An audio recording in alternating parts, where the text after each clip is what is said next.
La economía es uno de los temas que se incluyen en la mayoría de las conversaciones por estos días. ¿Cómo hablar de economía en nuestro programa con una impronta portuaria? La síntesis se personifica en Oscar Lieberman, un economista apasionado por la navegación en nuestro estuario y sus laberínticos canales.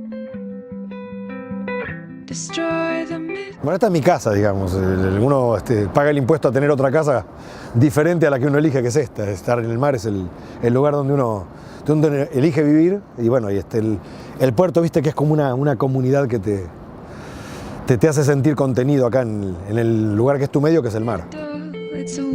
Es otro paisaje el que se puede observar entre los canales de las inmensas bahías que se encuentran frente a nuestro puerto. En este tiempo de reflexión, ¿has podido definir qué modelo económico es el del gobierno nacional? Nos está costando a los economistas encontrar eso porque no, a diferencia de otros programas que podían ser buenos o malos, había como cierta claridad en los programas. Es cierto que la Argentina está en una tendencia en la que se han ido relajando estas cosas. Incluso el extremo del plan austral, plan primavera, el plan de convertibilidad, el extremo más duro, más cerrado de un programa era el de convertibilidad, y a partir de ahí los programas fueron más laxos. Ahora lo que vemos es esta cosa que el gobierno llama gradualismo, de ir buscando de a poco establecer equilibrios macroeconómicos.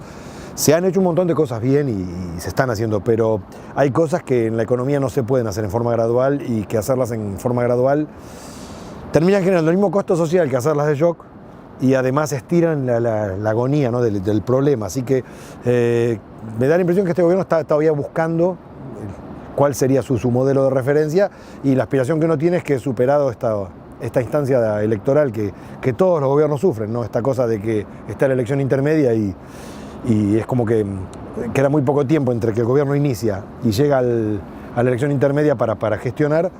Y a partir de ahí sí, el tercer año es el año fuerte, el año en que los gobiernos realmente ponen el pie en el acelerador y donde uno está esperando que algunas definiciones sean más concretas.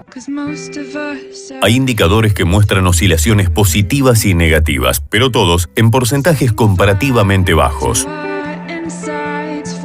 Sí, es básicamente el tema de la oscilación, es decir, cuando el gobierno asumió, empezó a hacer algunas cosas muy bien, ¿no? De poner sensatez en la economía, de acomodar los números, de transparentar los números. Y esto le permitió una relación muy directa con la realidad, que lo que hace es que la realidad copia lo que la política económica está haciendo. Es decir, cuando el gobierno sale para un rumbo, la realidad responde para el rumbo que salió. Cuando empieza a oscilar, es decir, hace algo y da marcha atrás, vuelve a hacer algo y vuelve a dar marcha atrás, lo que uno ve son estas oscilaciones. Entonces, parece que la economía se va a acomodar, tiene miedo de determinadas medidas que tomó, entonces retrocede, y los resultados también retroceden, y estamos en esto, ¿no? En esto. Y hay una similitud entre lo que está haciendo este gobierno y el anterior que no es buena, en ninguno de los dos casos, que es esto de seguir sosteniendo un estado deficitario. Y este estado deficitario, en el gobierno anterior, el parche, la diferencia entre gastar más y lo que se recaudaba, se pagaba con inflación a través de emisión monetaria, hoy se está pagando con deuda. Y ninguna de las dos cosas son buenas. Antes de la inflación y antes de la deuda está la alternativa de racionalizar la economía, que es el camino inicial por el que se había iniciado este gobierno. Y ahora, por más que la deuda sea más barata, por más que nos den plazos de hasta 100 años, lo racional sería que empecemos a acomodar los números, porque estamos en un país que tiene una presión fiscal récord. Cuando uno gasta más de lo que tiene, hay dos opciones: o recauda más o gasta menos. Nosotros estamos con una presión fiscal récord. Pretender cobrar más impuestos hoy es imposible, sería extremadamente recesivo. Entonces es un momento para acomodar la forma en que el Estado provee lo que da de una manera más eficiente.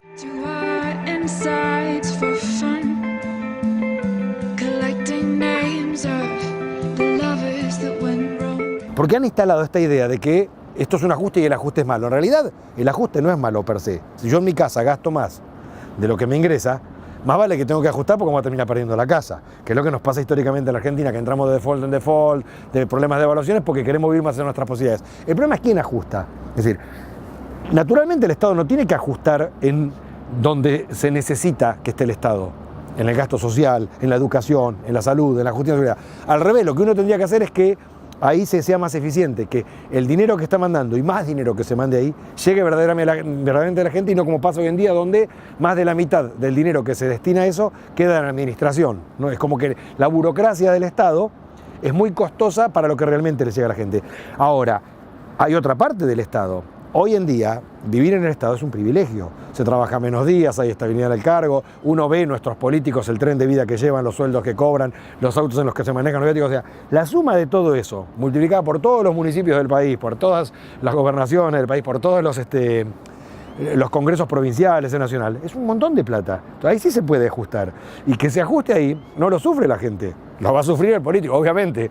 El que viene de un Estado, de un sector privado en el que no ganaba ese dinero y entra al Estado y cobra sueldo de 200.000, 300.000, 40.000 pesos, y viáticos y asesores y módulos, no le gusta que le ajusten eso. Pero ahí se puede cortar mucha tela y al revés. En todo caso, tengamos déficit si el déficit está yendo a la gente y eso hace que el país progrese y después con lo que progresa puede cubrir esa diferencia de déficit. ¿Cómo ha repercutido esta coyuntura en el puerto? En realidad afecta como afecta a todo el país. Nosotros, el puerto lo que tiene diferente por ahí al resto de la comunidad es que como la Argentina es un gran exportador de commodities, en la medida que sigamos exportando commodities hay como una actividad en el puerto que es como internacional, que no tiene que ver con lo que pasa en la Argentina. Es más, a veces hasta es beneficiada por las crisis, porque a veces en la crisis el dólar se va muy arriba, se exporta mucho más, bajan los costos en términos de pesos de la operación portuaria y hasta eso tiene que ver con la internacionalización. En el resto nos pega igual que a todos, esta cosa de que como empezamos a arrancar, pero no, arrancamos y abortamos la salida, somos como un avión que está practicando despegues. Entonces en esas prácticas, por ahí, otros desarrollos que podría estar haciendo el puerto, a otras actividades, le cambian las generales de la ley, lo que le pasa al mismo comerciante del centro, lo que le pasa al industrial.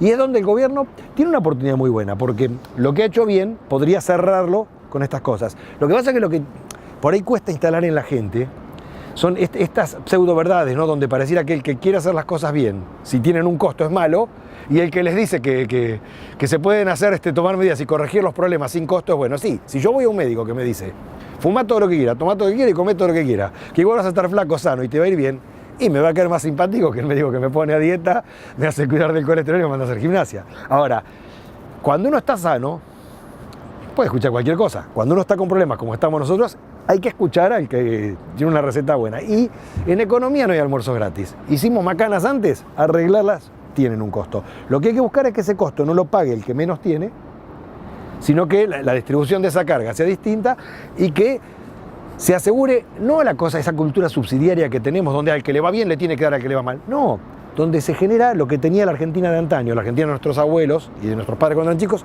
que es la de igualdad de oportunidades. Entonces, ante la igualdad de oportunidades, algunos querrán pelear por más, otros querrán pelear por menos, algunos les decían mejor, les decían peor, pero hay igualdad de oportunidades. Lo que aseguraba, por ejemplo, el viejo sistema público de educación, donde entraban nuestros abuelos analfabetos y salían todos con igualdad de formación para poder competir.